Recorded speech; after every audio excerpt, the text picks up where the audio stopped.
Meu nome é Luana Vitória, tenho 32 anos e descobri que meu próprio pai estava sabotando minha carreira há mais de uma década. Você nunca vai ganhar um processo importante. Ele gritou na frente de toda a família durante o almoço de domingo. Para de sonhar e aceita que a advocacia não é para a mulher. Eu estava prestes a desistir da profissão depois de 15 anos de humilhações constantes e casos perdidos de forma inexplicável. Até descobrir que meu pai estava passando informações dos meus processos diretamente para os advogados adversários. Meu próprio sangue me traindo por dinheiro. Mas quando o ministro do Supremo Tribunal Federal pediu a palavra na audiência mais importante da minha vida, tudo mudou. O que aconteceu naquela sala foi tão chocante que meu pai nunca mais conseguiu olhar nos meus olhos. E a verdade que veio à tona destruiu nossa família para sempre. Mas antes de continuarmos, confira se você já está inscrito no canal e escreva nos comentários. De onde você está assistindo este vídeo? Era segunda-feira, 7 horas da manhã, e eu estava no meu pequeno escritório na Rua da Consolação, no centro de São Paulo, preparando os últimos detalhes do processo que poderia salvar ou enterrar definitivamente minha carreira. 15 anos como advogada e eu ainda morava num apartamento de um quarto na Liberdade, dirigia um Palio 2008 e tinha uma lista de derrotas processuais que envergonharia qualquer estudante de direito. Meu pai, Dr. Antônio Mendes, era um dos advogados mais respeitados de São Paulo. Especialista em direito empresarial, dono de um escritório na Faria Lima com 80 funcionários e uma carteira de clientes que incluía algumas das maiores empresas do país. Durante toda a minha formação, ele repetia a mesma frase: "Filha, a advocacia é profissão de homem. Mulher bonita como você deveria ter casado bem e ter filhos." Mas eu era teimosa. Formei-me em Direito na Universidade São Judas, fiz pós-graduação em Direito Civil e abri meu próprio escritório contra todos os conselhos da família. Minha mãe, Dona Conceição, sempre ficava do lado dele. "Luana, seu pai só quer o seu bem. Olha quantos processos você já perdeu. Não seria hora de pensar em outra coisa?" O caso que estava preparando era diferente. Maria da Silva, uma doméstica de 65 anos, havia trabalhado para a mesma família por 40 anos, sem carteira assinada.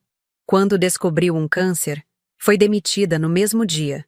Ela me procurou porque nenhum outro advogado quis pegar o caso. A família empregadora tinha conexões poderosas e advogados caríssimos.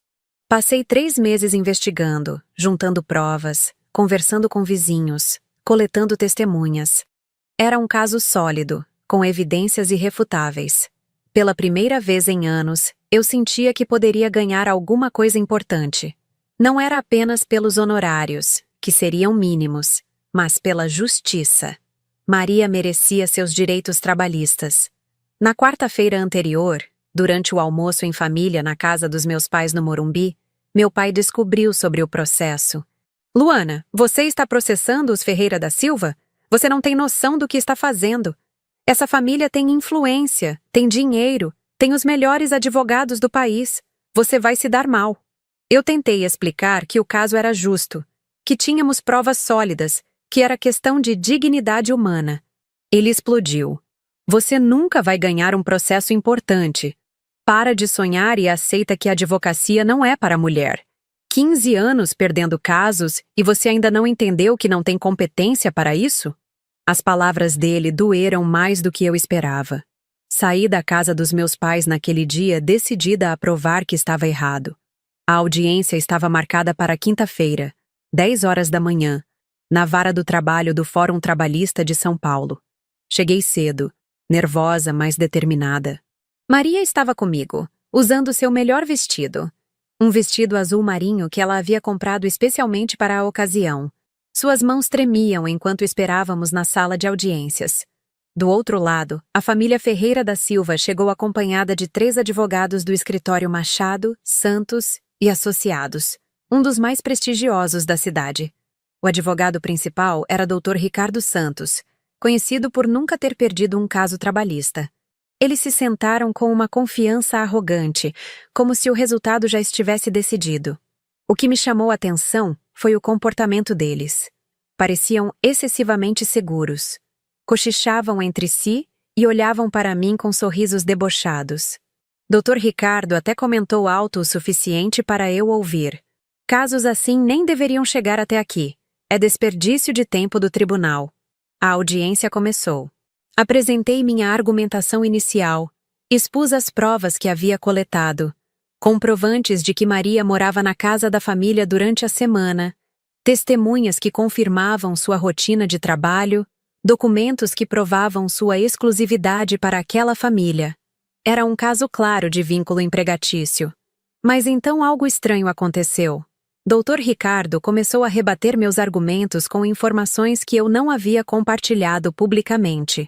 Ele sabia detalhes sobre minha estratégia processual, conhecia pontos fracos que eu tinha identificado em minha própria petição, mencionou conversas que eu havia tido com testemunhas. Meritíssimo, ele disse ao juiz. A advogada da reclamante está tentando construir um caso baseado em suposições. Sabemos que ela conversou com a testemunha Dona Antônia na semana passada, tentando induzi-la a confirmar horários que nunca existiram. Meu sangue gelou. Eu realmente havia conversado com Dona Antônia, mas não havia documentado isso em lugar nenhum. Como ele poderia saber? A audiência continuou, e a cada argumento meu, Dr. Ricardo tinha uma resposta precisa, como se tivesse lido meus pensamentos. Ele conhecia minha estratégia melhor do que eu mesma. Quando apresentei um documento que eu considerava minha carta na manga, uma foto de Maria usando o uniforme da família, ele já tinha uma contra-argumentação pronta. Esta foto, meritíssimo, foi tirada durante uma festa particular, onde a reclamante foi convidada como amiga da família, não como funcionária. Temos aqui o depoimento do fotógrafo confirmando a data e o contexto. Era impossível. Eu não havia mostrado essa foto para ninguém além de Maria. Durante o intervalo da audiência, eu estava completamente abalada.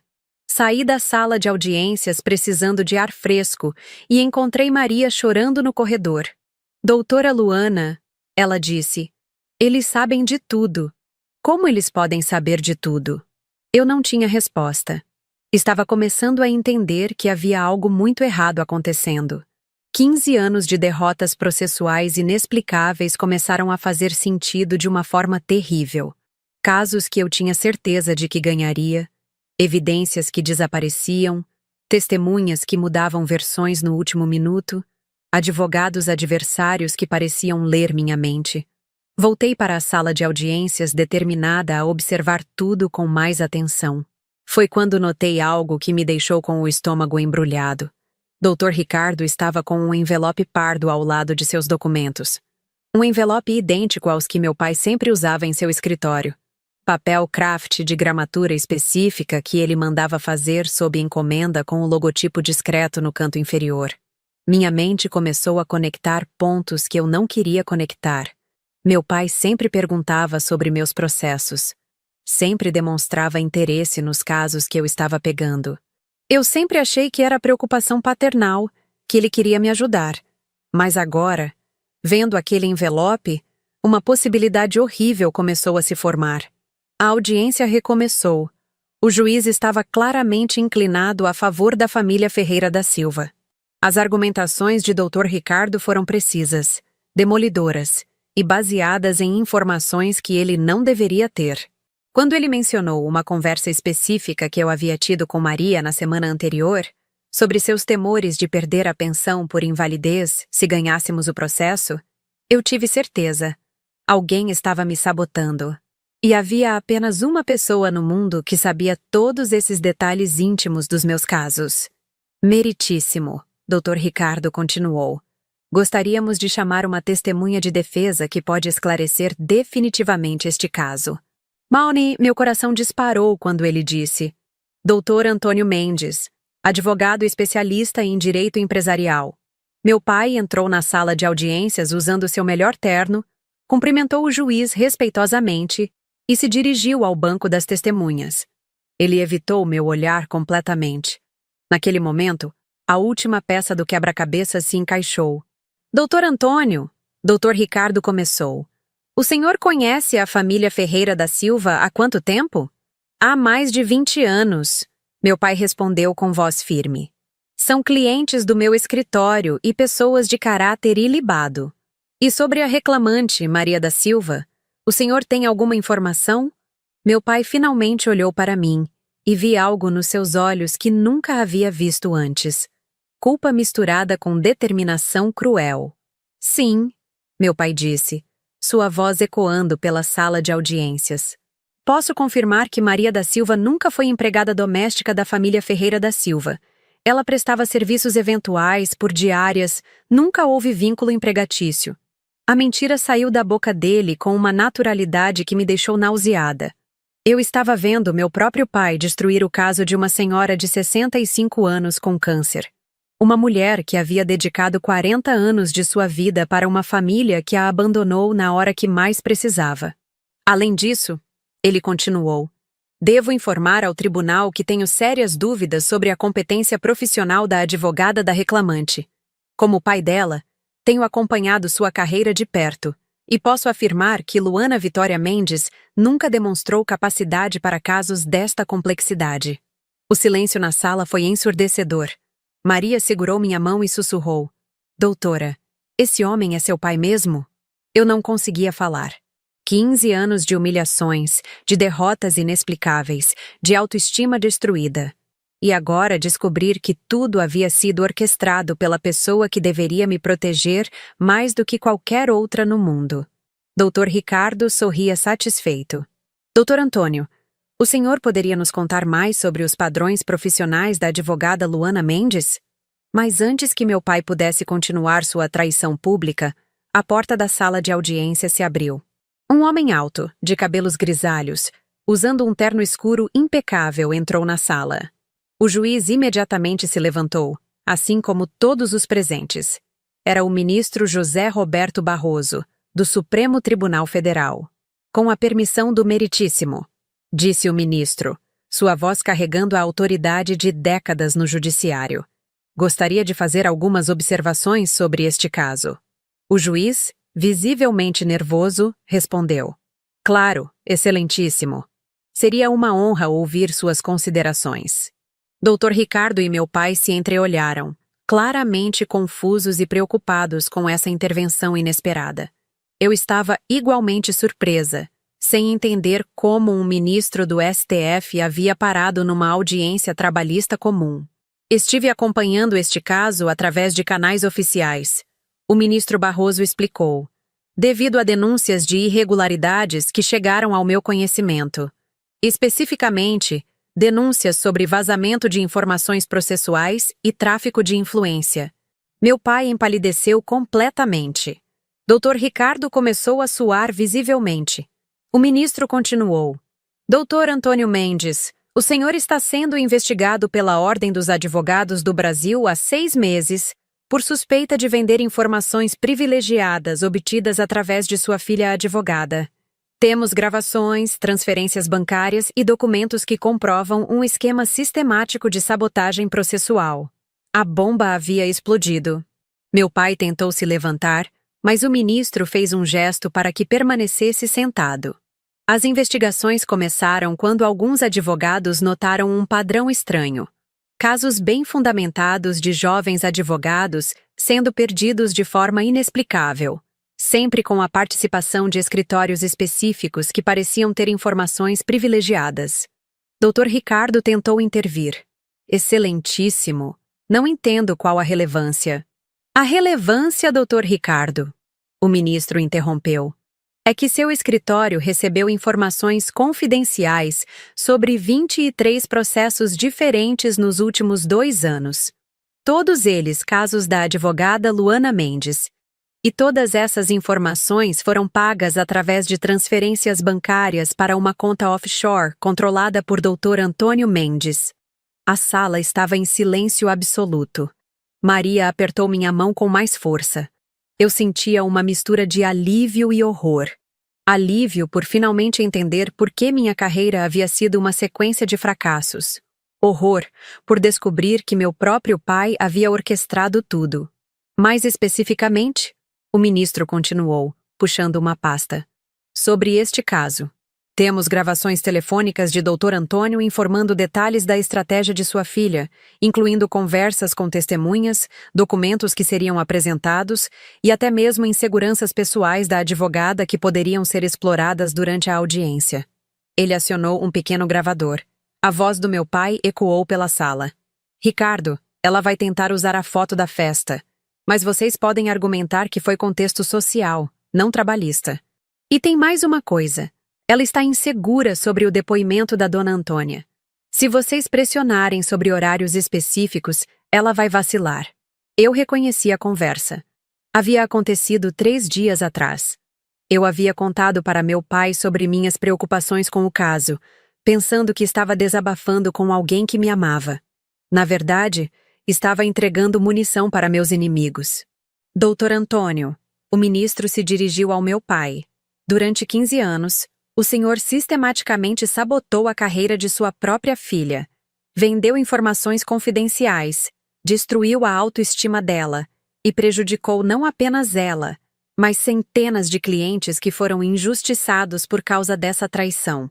Meu pai finalmente encontrou sua voz, mas ela saiu trêmula. Eu só queria proteger ela. A advocacia é muito difícil para mulheres. Eu pensei que se ela falhasse o suficiente, desistiria e encontraria algo mais adequado. Proteger? Minha voz saiu mais alta do que eu pretendia. Você destruiu minha vida. Você me fez acreditar que eu era incompetente. Quantas pessoas foram prejudicadas por causa das suas proteções? O ministro retomou o controle.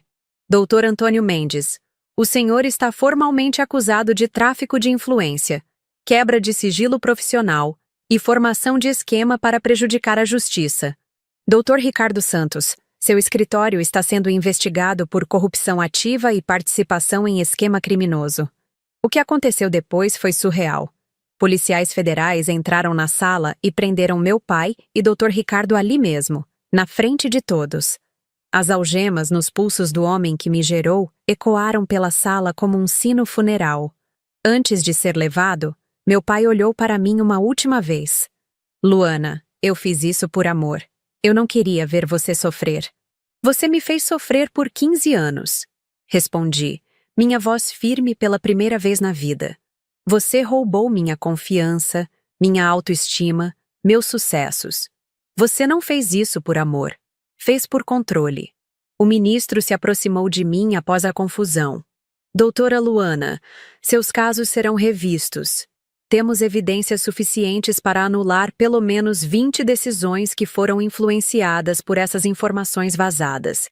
Seus clientes terão justiça.